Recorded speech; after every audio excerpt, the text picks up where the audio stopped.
Fala galera, beleza? Aqui é o Bruno da Victor Vision e esse é um vídeo que vai apresentar os detalhes de como fazer uma rolagem de texto simples utilizando a ferramenta Table Display do UniQView AD, certo? Então a ferramenta Table Display é esse display variable da barra de ferramentas e essa é uma ferramenta que possui diversas propriedades, né? Ela é uma ferramenta mais complexa em relação às outras e nós só indicamos a utilização dela em casos bem específicos, como por exemplo para fazer uma rolagem de texto simples. Então nesse exemplo, o nosso texto vai ter apenas uma coluna mesmo, né? Vai ser uma lista ali de informações e a rolagem vai ser feita por meio de botões. Então, para configurar lá o seu Table Display, você deve definir algumas propriedades. No nosso caso, vai ser um texto de apenas uma coluna, né? Vai ser uma lista. Então, lá no Table Display, aqui na propriedade Column Count, definimos aqui que é o número de colunas em apenas uma coluna. E também deve-se definir o número de linhas, né? Então, aqui no caso, vamos trabalhar com 10 linhas. Então, na propriedade Row Count, a quantidade de linhas definimos aqui que é 10. E além disso, também é necessário configurar o Cell Length, que é essa propriedade aqui. Aqui você define a quantidade de VPs ocupada por cada célula do texto. Então, em cada VP, cabem 2 caracteres. E se você definir aqui que cada célula ocupa 10 VPs, por exemplo, então será possível escrever 20 caracteres em cada célula aqui dessa coluna. Então, o Cell Length deve corresponder à quantidade máxima de VP que os dados, né, da sua lista vai possuir. Você deve configurar pensando na quantidade máxima de caracteres dos dados que você for exibir. E é muito importante atentar-se que essa propriedade é em número de VPs, né? E cada VP cabe 2 caracteres. Então aqui nesse exemplo definimos um Cell Length de 10 e lá no Table Display é necessário configurar um VP também, né? Então vai ser a partir desse VP que vão ser armazenados aí os dados. Nesse caso, eu coloquei que o VP do Table Display é o VP0, né?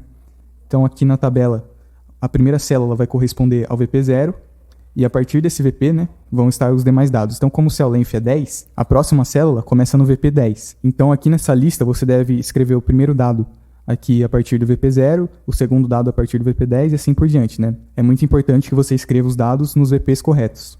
Então, é necessário mapear isso para quando você for escrever o texto nos VPs do display.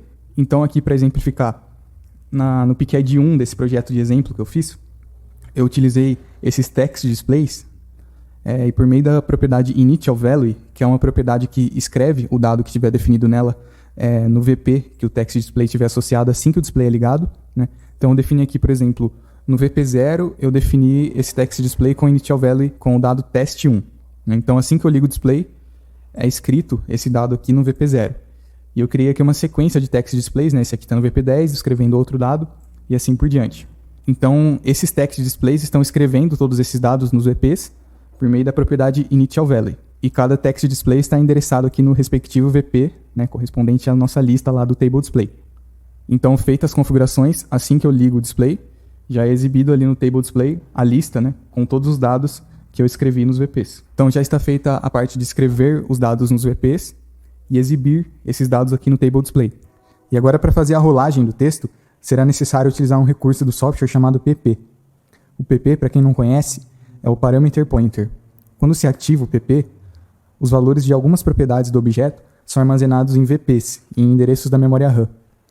E então é possível alterar os valores das propriedades mudando o valor do VP. Então, alterando o valor dessa propriedade first row, ocorre ali a rolagem do texto. E aí, se você quiser conferir mais detalhes sobre o PP, você pode acessar o nosso site, victorvision.com.br, e aqui no nosso blog existe um post que é um tutorial sobre como utilizar o PP. Então você pode acessar aqui esse post e conferir detalhes sobre o Parameter Pointer. Então o que será necessário para fazer a rolagem do texto será alterar essa propriedade por meio do PP. Então você vai ativar aqui o PP, escolher um determinado valor de PP. Né? Então aqui no caso eu defino o PP como sendo 2000. Então a partir do endereço 2000 serão armazenados os valores de propriedade. E aí para mim saber qual é o respectivo endereço, né, dessa propriedade que eu preciso alterar, que é a first row, será necessário consultar a nossa documentação. Então, lá no nosso site, aqui em suporte, primeiros passos de UniQView AD, você pode descer a página aqui e você pode localizar a nossa documentação. Aqui no Development Guide estão os detalhes. Então, vou pesquisar aqui Table Display. E aqui nessa tabela, na propriedade PP Address, você pode localizar aí qual é o respectivo endereço. No caso aqui, a propriedade First Row, ela possui PP Address 2 hexadecimal. E aqui esse ponto L significa que essa propriedade ela é armazenada no low byte desse endereço. Então, cada VP tem 2 bytes, né? E aqui no low byte do PP Address 2 estará armazenada essa propriedade. Então, esses endereços de PP, eles são referenciados a partir do valor de PP que você definiu. Então aqui no caso eu defini que o PP é 2000, então a partir do endereço 2000 está armazenados os valores. Então no VP 2002, no low byte do VP 2002, está armazenado o valor dessa propriedade. Então esses botões aqui dessa demonstração que eu criei, eles estão associados aqui ao low byte do VP 2002. Então tocando aqui nos botões, ocorre ali a rolagem do texto. Então é assim que você faz uma rolagem de texto simples, né, utilizando o Table Display. Basta você escrever ali os dados nos respectivos VPs, né, do Table Display. Então você ativa o PP do Table Display e altera ali os valores da propriedade First Row. Esse projetinho de exemplo que eu fiz estará disponível para download aí na descrição do vídeo. E caso você tenha dúvidas, entre em contato com a nossa equipe de suporte técnico.